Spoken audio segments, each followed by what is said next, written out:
നമ്മളിന്ന് കൊയ്യം ശ്രീ മഹാവിഷ്ണു ക്ഷേത്രത്തിലാണുള്ളത്. അപ്പോൾ ഇവിടെ ഉത്സവം നടക്കുന്നുണ്ട്. കൊയ്യത്ത് അമ്പലത്തിലെ ഉത്സവമാണ്. അപ്പോൾ അത് കാണാൻ വേണ്ടി വന്നിരിക്കുകയാണ്. ഈ ഉത്സവത്തിൻ്റെ ഭാഗമായിട്ട് തിടമ്പ് നൃത്തം ഉണ്ട്. തിടമ്പ് നൃത്തം കണ്ണൂർ, കാസർഗോഡ്, തളിപ്പറമ്പ് ഈ ഏരിയയിലുള്ള ക്ഷേത്രങ്ങളിൽ സാധാരണയായിട്ട് കാണുന്ന ഒരു കലാരൂപമാണ്. അപ്പം നമ്മൾ ഈ വീഡിയോയിൽ പറയുന്നത് എന്താണ് തിടമ്പ് നൃത്തം, എങ്ങനെയാണ് അത് പെർഫോം ചെയ്യുന്നത് എന്നൊക്കെയാണ്. അപ്പോൾ അതിൻ്റെ മനോഹരമായിട്ടുള്ള കുറേ വിഷ്വൽസ് വരുന്നുണ്ട്.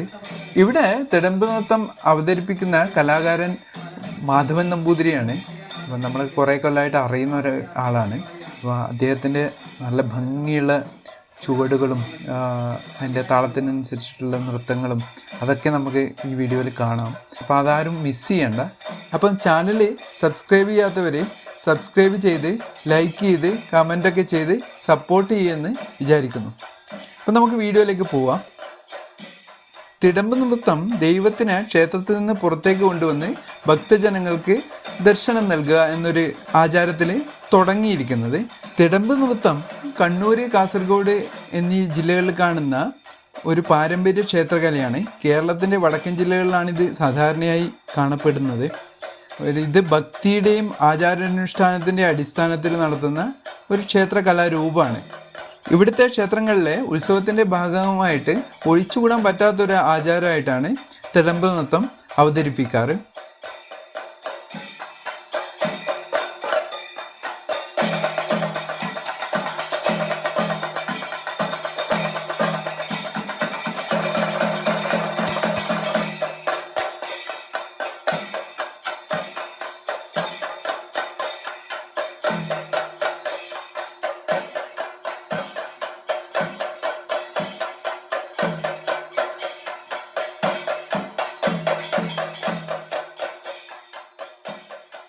തിടമ്പ് നൃത്തത്തിന് പുരാതനമായ ഒരു ചരിത്രമാണുള്ളത്. ഇത് കേരളത്തിലെ വടക്കൻ ഭാഗങ്ങളിലെ ബ്രാഹ്മണ സമുദായങ്ങളിൽ നിന്നാണ് ഉത്ഭവിച്ചത് എന്നാണ് വിശ്വസിച്ചു പോരുന്നത്. പണ്ട് വടക്കൻ സൈഡിൽ നിന്ന് ബ്രാഹ്മണന്മാരെ മൈഗ്രേഷൻ ഉണ്ടായപ്പം അതിൻ്റെ ഒരുമിച്ച് വന്ന ഒരു നൃത്തകലയും കൂടിയാണ് ഇത് എന്നാണ് വിശ്വസിക്കുന്നത്. ഒരു തിടമ്പ് മാത്രമുള്ള നൃത്തങ്ങളുണ്ടാവാം, അതായത് 2 or 3 ഒക്കെ തിടമ്പ് കൊണ്ടുള്ള നൃത്തങ്ങളും നമുക്ക് കാണാൻ പറ്റും. ഇത് കാണണ്ടെങ്കിൽ ഈ കണ്ണൂർ, തളിപ്പറമ്പ്, കാസർഗോഡ് എന്നീ ജില്ലകളിൽ അമ്പലങ്ങളിൽ ഉത്സവങ്ങളിൽ പങ്കെടുത്താൽ മതി.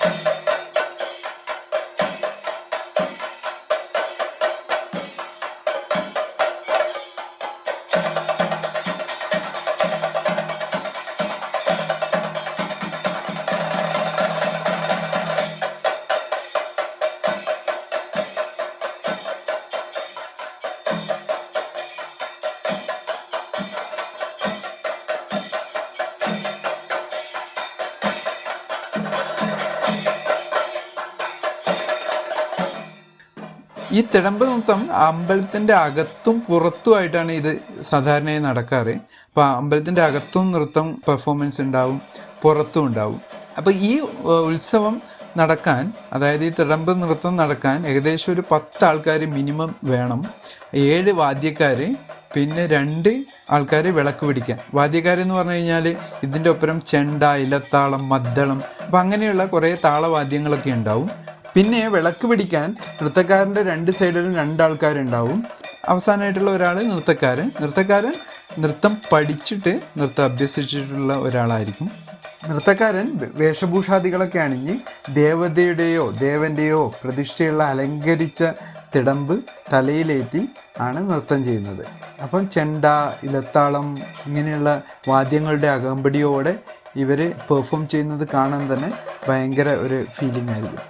താളം മുറുകുമ്പം നൃത്തത്തിൻ്റെ ചൂടൊക്കെ ചടുലതയാവും.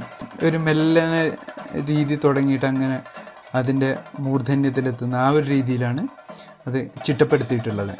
ഇതിൻ്റെ സൗന്ദര്യം എന്ന് പറഞ്ഞു കഴിഞ്ഞാൽ ആ തിടമ്പ് ഇതൊക്കെ കാണാൻ, വേഷഭൂഷാദികളൊക്കെ കാണാൻ ഭയങ്കര രസമാണ്. പിന്നെ കുറേ ദൈവികതയും ഇതിൻ്റെ ചടുലതയും വാദ്യമേളങ്ങളും ഇതൊക്കെ സമന്വയിപ്പിക്കുമ്പോൾ ഭയങ്കര ഒരു നല്ലൊരു ഫീലിങ്ങും അറ്റ്മോസ്ഫിയറും കിട്ടുന്ന ഒരു കലാരൂപമാണ് ഇത്.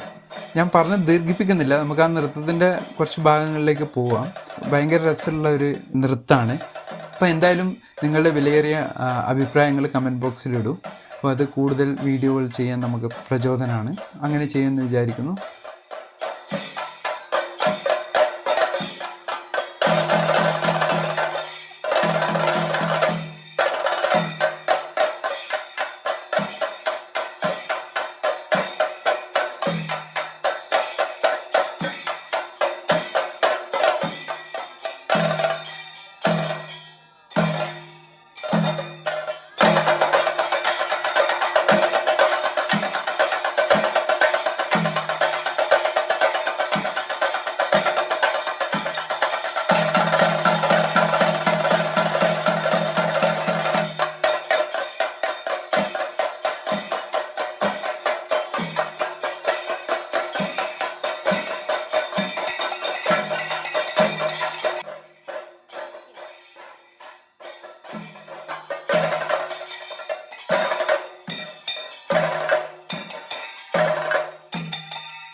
ഇന്ന് ഈ നൃത്തം ഒരു നാടൻ കലാരൂപമായി സംരക്ഷിക്കപ്പെടുന്നുണ്ട്. പാരമ്പര്യത്തിൻ്റെ ഭാഗമായും ആചാരപരമായും ഒക്കെ ഇത് ആചരിക്കപ്പെടുന്നുണ്ട്. അതായത് വടക്കൻ ജില്ലകളിലെ ഏരിയകളിലൊക്കെ നമുക്ക് ഈ നൃത്തം നമുക്ക് കാണാം. നമ്മളിപ്പം വന്ന ശ്രീ കൊയ്യം മഹാവിഷ്ണു ക്ഷേത്രത്തിൽ ഈ ജൂൺ 1 മുതൽ ജൂൺ 6 വരെ ഇവിടെ അഷ്ടബന്ധ കലശം നടക്കുന്നുണ്ട്.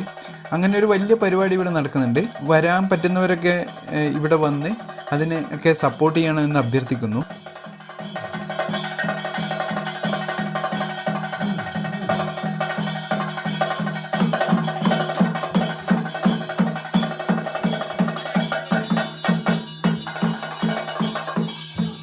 ഈർക്കൽ കുത്തി വെക്കുക. അതിന്റെ അടിയിൽ വെള്ളി, അത് ഇതെല്ലാം വെള്ളി.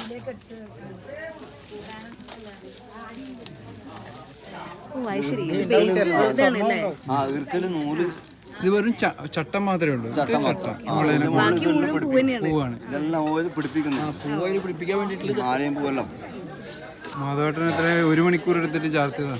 2 മണിക്കൂർ, 1.5 മണിക്കൂർ. അയക്കാൻ 10 മിനിറ്റ് കൊണ്ട്.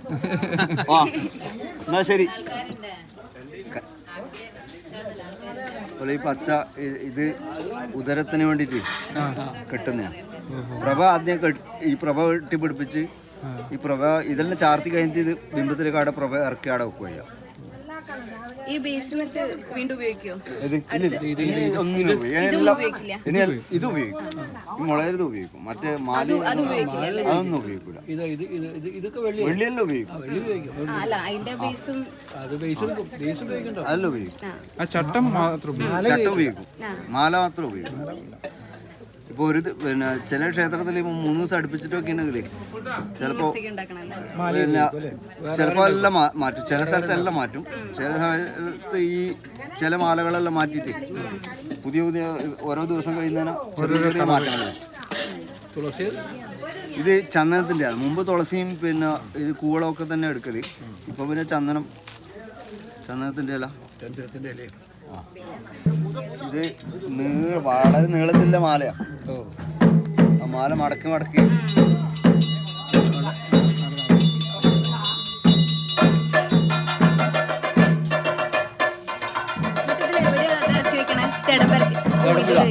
ഇതിനിടയിൽ സാധാരണ പ്രഭയല്ല, ഈ തടമ്പിലുള്ള പ്രഭ അത് ഇതിന് കെട്ടിയിട്ട് ഇത് അങ്ങനെ തന്നെ ഇറക്കിയിട്ട് ആ ബിംബത്തിൽ അവിടെ വെക്കുക. പാത്ത് കഴിഞ്ഞെടുത്ത് കഴിഞ്ഞാൽ ഇത് അഴിച്ചിങ് എടുക്കും. ബിംബത്ത് വെച്ചു മറ്റൊരു വെള്ളത്തിന്റെ അത് ഇത് ഉഷ്ണപീഠം അത് തുപ്പി അതിന് മുകളിൽ പീഠത്തിലെല്ലാം എഴുന്നള്ളിച്ച് വെക്കുക. നമ്മൾ തലയിൽ ശരിക്കും ഈ പിന്നെ തടമ്പ് എഴുന്നള്ളിക്കുന്നവരെ ഈ ഉത്തരിയല്ലേ, ഉത്തരി നീളത്തിൽ അതുപോലെ ഇനി ഒരു വാലൊക്കെ സങ്കല്പം എന്താ വെച്ച് കഴിഞ്ഞാൽ പുറത്തേക്ക് എഴുന്നള്ളിക്കുമ്പോൾ ഈ പട്ടില എഴുന്നള്ളിക്കുക. നമ്മളെ കൈത്തണ്ടയിലോ അല്ലെങ്കിൽ തലയിലോ ഒന്നും എഴുന്നള്ളിക്കാൻ പാടില്ല. ഭഗവാൻ എപ്പോഴും പട്ടിലും പീഠത്തിലും ഒക്കെ ഉണ്ടാവും. ഇത് പീഠം ഉഷ്ണപീഠം എന്നാ പറയാ. ഇത് എത്ര കൊല്ലം പഠിക്കാനുണ്ട്? നമുക്ക് നൃത്തം പഠിക്കണമെങ്കിൽ ശരിക്ക് നല്ലോണം താല്പര്യമില്ലവരാണെങ്കിൽ ഒരു 3 മാസം. ഞാൻ 3 മാസം കൊണ്ട് 3 മാസം പഠിക്കണം. 4 മാസം കോഴ്സെല്ലാം പഠിപ്പിക്കല്ലേ. ഞാനിപ്പോൾ ഒരു 5-6 ആൾക്കാരെ പഠിപ്പിച്ചു. എനിക്ക് 6 ശിഷ്യന്മാർ. അത് കുറച്ച് താളങ്ങളെല്ലാം പഠിക്കണം. താളങ്ങളെല്ലാം കൊട്ടി പഠിക്കുക.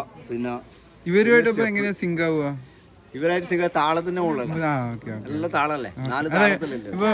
അതുപോലെ മനോധർമ്മങ്ങളെല്ലാം എന്ന് പറഞ്ഞാല് നല്ല വാദ്യക്കാരും നൃത്തക്കാരും അതില് പിന്നെ വേറെ ആ സമയത്ത് നമ്മളെന്താ ചെയ്യുന്ന വിചാരിച്ചാൽ അത് കൊട്ടാൻ അവർ തയ്യാറായിട്ടുണ്ടാവും. അത് നമ്മളെ കാണുമ്പോൾ തന്നെ അവർക്ക് മനസ്സിലാവും ഇന്നതാ പ്രവർത്തിക്കുക. നമ്മളനുസരിച്ച് അവര് കൊട്ടുവന്നു. നല്ല കഴിവുള്ളവരാകുമ്പോ നല്ല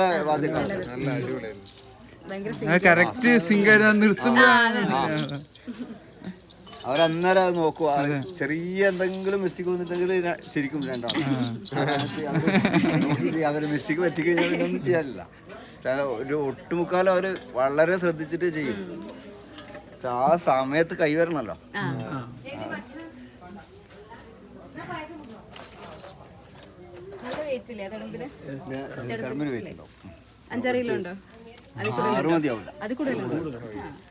ഇതെല്ലാം കൂടി ആവുമ്പോഴേക്ക് ഇതിനെ എടുത്ത് നോക്ക് എത്ര വെയിറ്റ് കെട്ട് തന്നെ എത്ര വെച്ചിട്ടുണ്ടോ? ശരിയാ.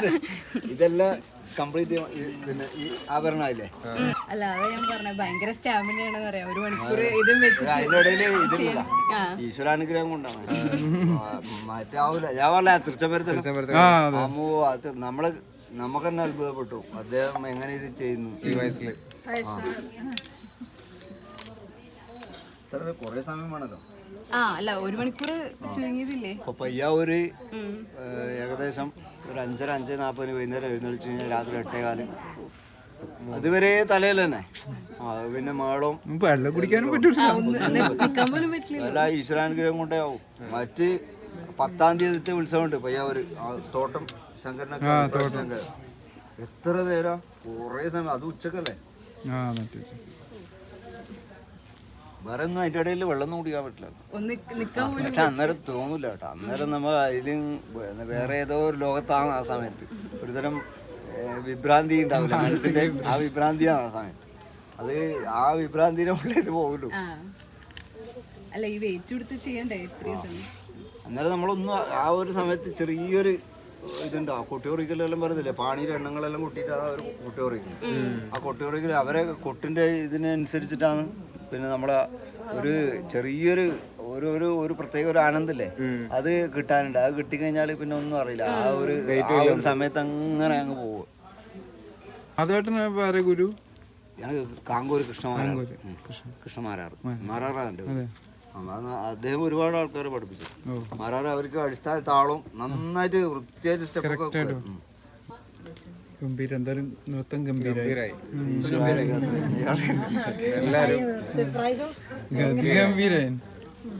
അപ്പോൾ എല്ലാവർക്കും വീഡിയോ ഇഷ്ടപ്പെട്ടു എന്ന് വിചാരിക്കുന്നു. അപ്പം വീഡിയോ ഇഷ്ടപ്പെടുകയാണെങ്കിൽ ചാനൽ സബ്സ്ക്രൈബ് ചെയ്ത് വീഡിയോ ലൈക്ക് ചെയ്ത് സപ്പോർട്ട് ചെയ്യണമെന്ന് അഭ്യർത്ഥിക്കുന്നു.